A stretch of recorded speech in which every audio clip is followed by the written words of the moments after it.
Well, about 3. So there's a very real chance that this could be the end of my career, right? Through no fault of my own, something I love doing, something I need to do. You know, that the idea of not having art in my life is not worth thinking about. It wouldn't just be taking away art, it would be taking away my ability to write music, my ability to enjoy that side of things, my sort of ability for standard sculpture, traditional sculpture that you never see because it's none of your fucking business. It's for just dumb stuff for me, you know. Things like that. It takes away a lot of things. Also the ability to pick up a cup and scratch one's arse, you know what I mean? These are all those things that go missing when carpal tunnel really starts to bite. Last time it got so bad I couldn't pick a cup up. You know, so I know what I'm facing. And the operation, I've seen what it did to my dad's hand. He had it in both hands. He did a lot of driving over the years. And it was the end of his life. Once he'd done all the flashy stuff like being a company director for large companies, he thought, fuck it, I won't take it easy. Then he became a taxi driver. Why? Because it wasn't any stress. But there was lots of lifting involved. And with carpal tunnel in both hands, they operated on his hands. He has a 5-inch scar from the palm of his hand down his wrist. And my dad still can't close his hands properly. That's not ideal for an artist. This is not like going to some plastic surgeon in Hollywood and saying, make them right, Mr. Sulu, you know. Round here it doesn't happen like that. You get some monkey, you know, with one up from a fucking bread knife, and they're not careful. They're up against the clock. So I'm a realist. I know what it means. The idea of leaving it all behind. I don't even want to face it. But now you know about the history of depression, and I fully expect it to clamp down on me like 10 tons of shit if it does come down to that, which it looks like it probably will. You know, to this day I still wear a wrist brace when I'm typing anything. I have to. Typing is bad for my wrists. Sculpting, texturing, 3D modelling, doesn't give a shit. It can cope with that easy. You say to me, type out 10,000 words, I'm fucked. You know, that's one reason why I'm not very attractive to some firms. Not the fact that you're not meant to write a fucking entire book every week, you know, doesn't seem to count for them. But it's another reason. But I think it'll be a curse as well. Little horsey friend, look. Another one from last time. You got fans now, you know, son. Yeah. But yeah, so I'm not an idiot. I might sound like one with this accent, but trust me, I'm not. Thinking positive ain't going to cut it. Because I can fool myself that this is going to be alright from now till doomsday. It's not. You know. The best I can hope for is to somehow find a hole in the system. And God knows I've looked. The fact they gave me 1 week's notice of this. In fact, if I'd been due to start when they initially wanted me to, well, actually they do want me to start last Monday, which had been 4 days before I was due to start. Instead the company says, well, that's a bit soon because it's a bank holiday, you can have next Monday. So there you go. So we've all looked for holes. There are none. I've got to hope I can play the system. But I'll be giving you irregular updates on what happens. Because this is a side of 3D that you're never going to see. What happens when you run out of jobs? What happens when you become unemployed? What can you expect? Well, I'm about to fucking show you. And I'm going to show you the cold hard reality. Not what Mr. Cameron will show you, or Mr. Miliband, or any fucker else in government over here.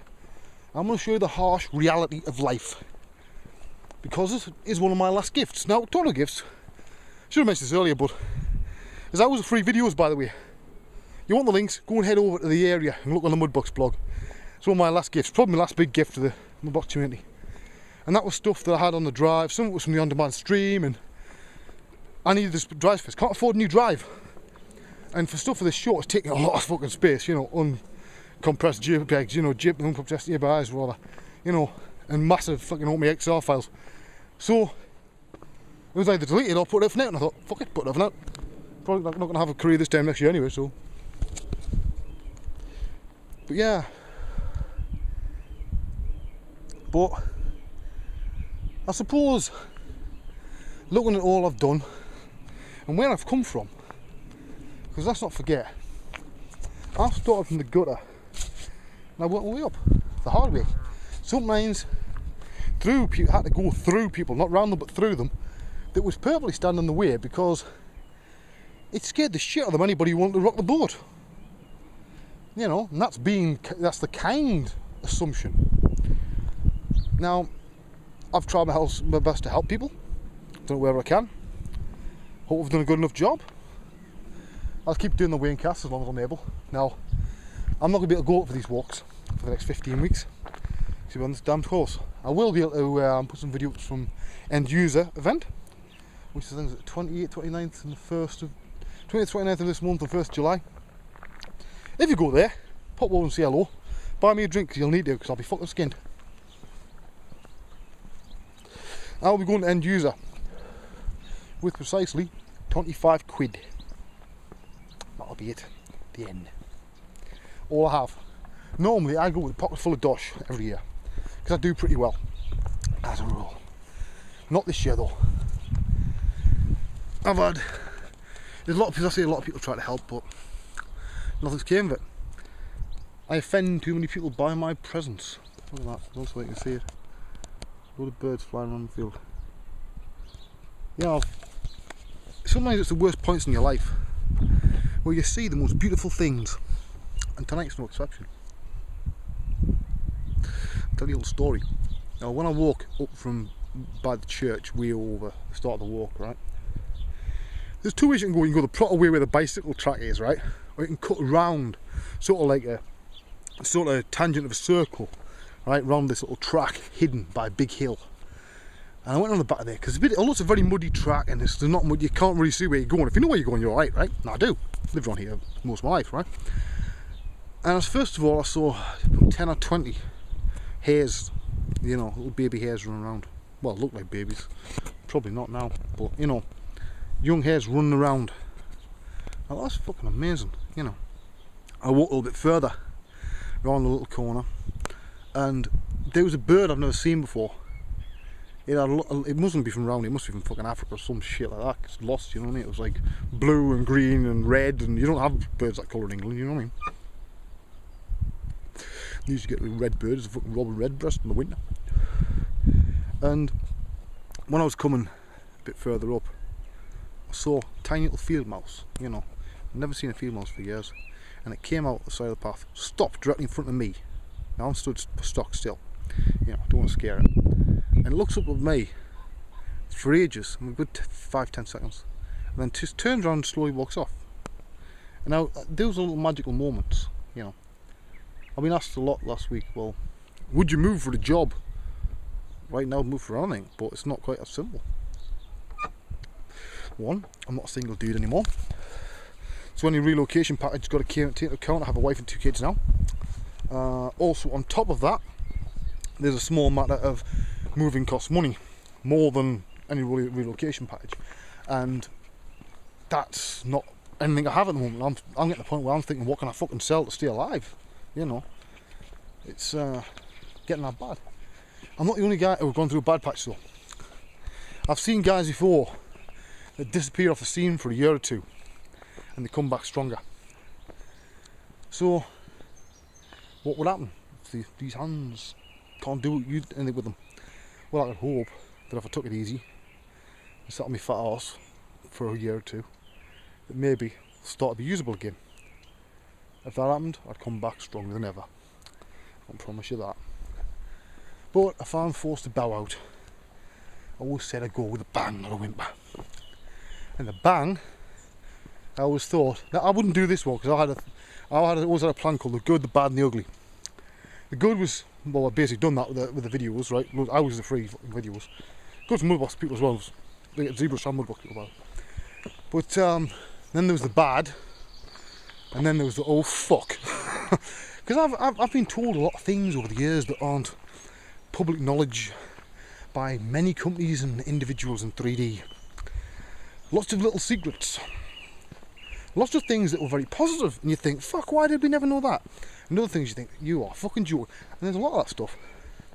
It would be sorely tempting to tell everybody.